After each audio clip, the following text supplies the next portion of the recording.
Buenas noches, amigos del canal de Jesús Malverde. Esta noche tenemos un capítulo muy breve, se llama El dolor insepulto y dice más o menos así. El sol hería la tierra con sus dedos de luz y de fuego.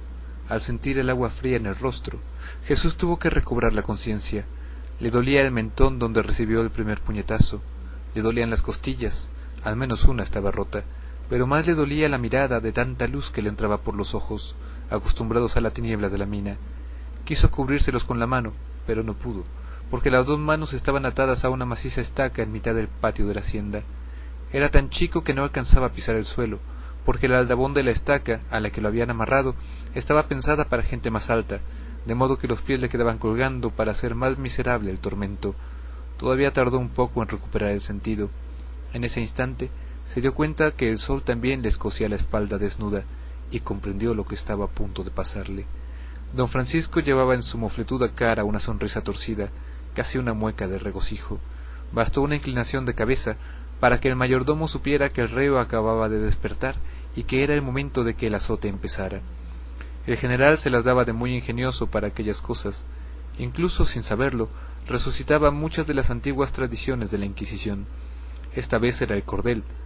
Así llamaban a un látigo hecho de 100 cordoncillos de algodón que a primera vista no podían hacer mucho daño, pero en los que, examinados más de cerca, se descubrían una multitud de estrellitas metálicas, una al final de cada cordón.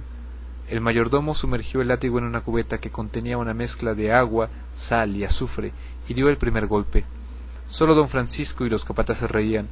El resto de los peones, incluidos los hermanos de Jesús, obligados a presenciar la escena, observaban en silencio, sufriendo con el muchacho, dejando que cada alarido encontrara sus ecos, primero en los blancos muros del patio, luego en los cerros que son los pies de la sierra.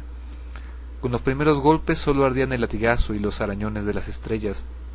Conforme la carne se iba hinchando y reblandeciendo por el azufre, el suplicio se volvía terrible.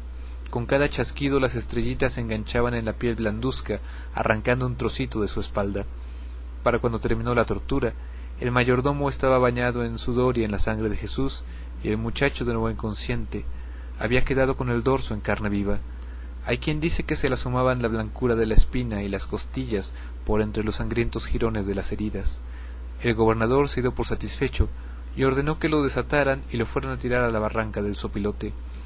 Los hermanos se mordían los labios para no soltar el llanto. El resto de los peones se persignaron. A esas alturas nadie dudaba que Chuchito estaba muerto, y si no, peor para el pobre, que iba a sufrir todavía un rato antes de que Dios recogiera su alma, porque era seguro que nadie sobrevivía al castigo del cordel. Cuando el mayordomo cortó de un tajo de machete las cuerdas de sus muñecas y lo remolcó cabeza de silla hasta el voladero, un rastro encarnado iba quedando por el suelo por donde pasaba el cuerpo. Seguía sangrando, aún vivía. El general prohibió expresamente que le dieran sepultura al cadáver. Quería que los coyotes y las bestias de la sierra lo devoraran. Por supuesto que nadie se hubiera atrevido a desobedecer las órdenes de don Francisco, ni como gobernador o como general, mucho menos como patrón. De todas formas, por si la idea pasaba por la cabeza de los más cercanos al difunto, esa tarde y la noche que le siguió, los capataces estuvieron más atentos que nunca para que ningún peón pudiera salir de la mina. Por fortuna los custodios ignoraban que Santiago y Felipe eran hermanos de Jesús, y como en la noria no había vigilancia, nadie se percató de su ausencia, justo a la hora en que paraba la molienda, poco antes de que cayera la noche. Los niños se escabulleron con sigilo y caminaron las 2 leguas que había hasta la barranca. Era fácil hallar el camino. El rastro de sangre estaba allí, claro y brillante.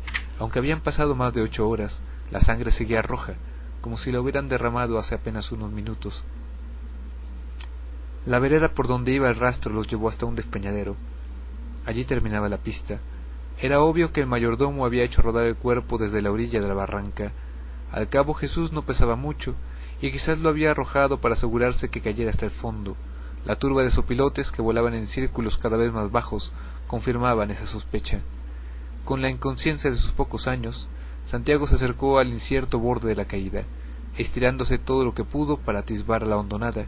En efecto, allá, entre los cardos y saguaros, se alcanzaba a divisar una figura humana, como un muñeco de trapo que alguien arroja con desprecio en un rincón y se queda así, en una postura contrahecha que no se puede concebir para una persona, justo como pretendía el gobernador.